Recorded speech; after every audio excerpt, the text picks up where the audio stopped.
আমি রোজা রাখলাম এই চোখকে, আমার যে চোখ আছে, নজর আছে, এই চোখকে সমস্ত গুনাহ থেকে হেফাজতে রাখতে হবে। চোখ দিয়া যেন আমার কোনো গুনাহ না হয়। নজরের হেফাজত এটা বড় দামি একটা জিনিস। চোখ দিয়েই গুনাহ কি হয়? শুরু হয়। মানুষের যত গুনাহ আছে অধিকাংশ গুনাহ চোখ দিয়ে দেখার পরে মানুষ শুরু করে। 2 নাম্বার হলো জবানের হেফাজত করা। আমি তো না খেয়ে থাকলাম, কিন্তু জবান দিয়ে শুধু খাইলেই যে গুনাহ হবে দিনের বেলা এমনটা নয়। জবান দিয়ে মিথ্যা বললে গুনাহ হবে, চগলখুরি করলে গুনাহ হবে, গীবত করলে গুনাহ হবে, সমালোচনা করলে গুনাহ হবে, পরনিন্দা করলে গুনাহ হবে, আর একজনের বিরুদ্ধে ষড়যন্ত্রমূলক আলোচনা করলে গুনাহ হবে। এক কথায় জবান দিয়ে যত গুনাহ হয় সমস্ত গুনাহ থেকে জবানকে হেফাজতে রাখতে হবে। 3 নাম্বার কানের গুনাহ। কানের গুনাহ কি? এই কান দিয়া গান শোনা যাবে। এই কান দিয়া খারাপ ফাহেসা কথা শোনা যাবে। এই কানকে গুনাহ থেকে হেফাজতে রাখে গেল 3 নাম্বার। 4 নাম্বার, বাকি অঙ্গ প্রত্যঙ্গেরও কিন্তু গুনাহ আছে। এই অঙ্গ প্রত্যঙ্গের হাতের গুনাহ, পায়ের গুনাহ। হাতের গুনাহ কি? গুনাহের কোনো কাজকে আমি আমার হাত দিয়ে যদি আমি অগ্রসর হই, যেমন একটা জিনিস চুরি করা, এই চুরির দিকে আমি আমার হাত বাড়ালাম, এটাও আমার হাতের গুনাহ। আমি এক জায়গায় অনুষ্ঠান হবে, নৃত্য অনুষ্ঠান হবে, নাচের অনুষ্ঠান হবে, গানের অনুষ্ঠান হবে, আমি আমার পাকে বাড়ালাম ওই জায়গায় যাওয়ার জন্য, এটা আমার পায়ের গুনাহ। এইভাবে অন্যান্য অঙ্গ প্রত্যঙ্গের যে গুনাহগুলো আছে এই গুনাহ থেকেও নিজেকে হেফাজতে রাখতে হবে। 5 নাম্বার, ইফতারের সময় আমরা অনেকেই আছি ইফতারের সময় খাইতে বসলে নামাজ পরে পড়বো না, আগে খেয়ে নি, এরকম হয় কিনা? সারাদিন রোজা রাখছে, এত ক্ষুধা যে পরে আগে খাওয়া দাওয়া করি, নামাজ পড়ে। নবীজি সাল্লাল্লাহু আলাইহি ওয়াসাল্লাম বলেন, না, মুমিনের বৈশিষ্ট্য এটা নয়। মুমিন ইফতারের সময় একেবারেই গলা পর্যন্ত পেট ভরে খাবে না। কারণ ইফতারের সময় খেয়াল করবেন, যদি একটু খাবার বেশি হয়ে যায় কোনো কারণবশত, কারণ সবাই চেষ্টা করে কম খাওয়ার জন্য, বেশিরভাগ মানুষ, কোনো কারণে যদি কোনো ইফতারের দিন একটু খাবার ভালো হয়, বেশি খাইলেই দেখবেন তখন শরীর ক্লান্ত হয়ে যায়, শুইতে মনে চায়, ঘুমাইতে মনে চায়, তখন তারাবির নামাজ পড়তে অলসতা চলে আসে। এই জন্য ইফতারের সময় বেশি না খাওয়া, এটাও একটা রোজাদারের বড় গুণ। যে ইফতারের সময় বেশি খাইলে পরবর্তীতে যে ইবাদতগুলো আছে এই ইবাদতগুলো করতে বান্দার অলসতা চলে আসবে। নবীজি সাল্লাল্লাহু আলাইহি ওয়াসাল্লাম এই জন্যই বলছেন যে ইফতারের সময় গলা পর্যন্ত না খাওয়া, পেট বেশি করে ভর্তি করে না খাওয়া। আর মুমিনরা তো এমনি তার পেটকে 3 ভাগে ভাগ করে খানা খাবে, 1 ভাগ খানার জন্য, 1 ভাগ পানির জন্য, আর 1 ভাগ খালি রাখবে। এটা হলো সুন্নত তরিকায় খাবার পদ্ধতি। আর রমজান মাসে বান্দা যদি ইফতারের পরে বেশি খাবার খায় ইফতারের সময়, তাহলে অন্য ইবাদত করার সময় বান্দার অলসতা চলে আসবে।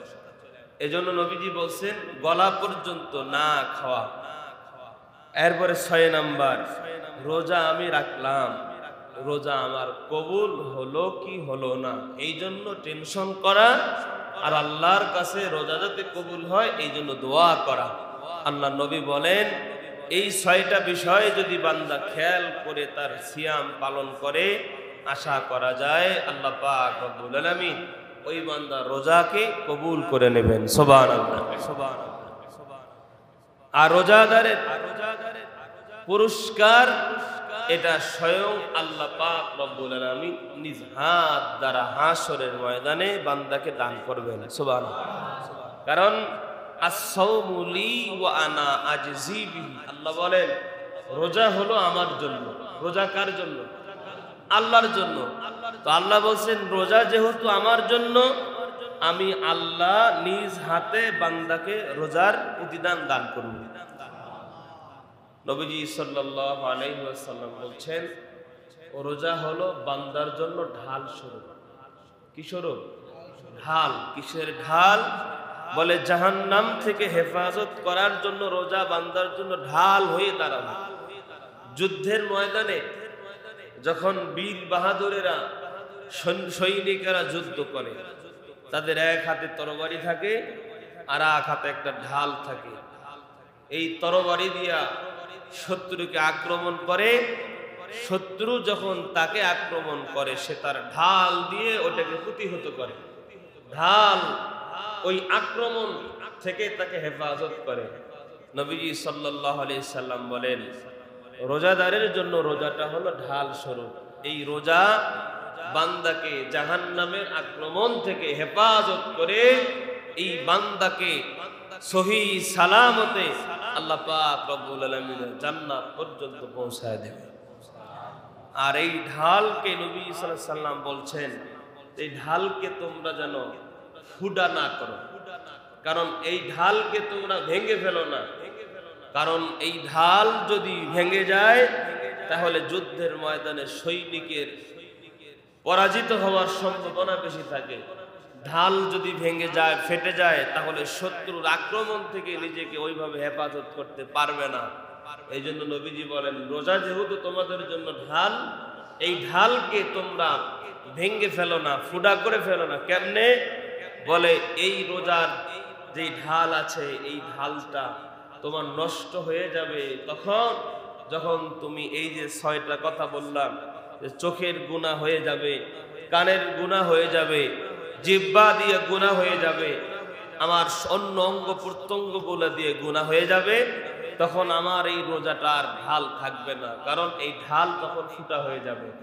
এই ফুটা যদি হয়ে যায় তখন এই রোজা আমাকে জান্নাত পর্যন্ত পৌঁছাতে পারবে না।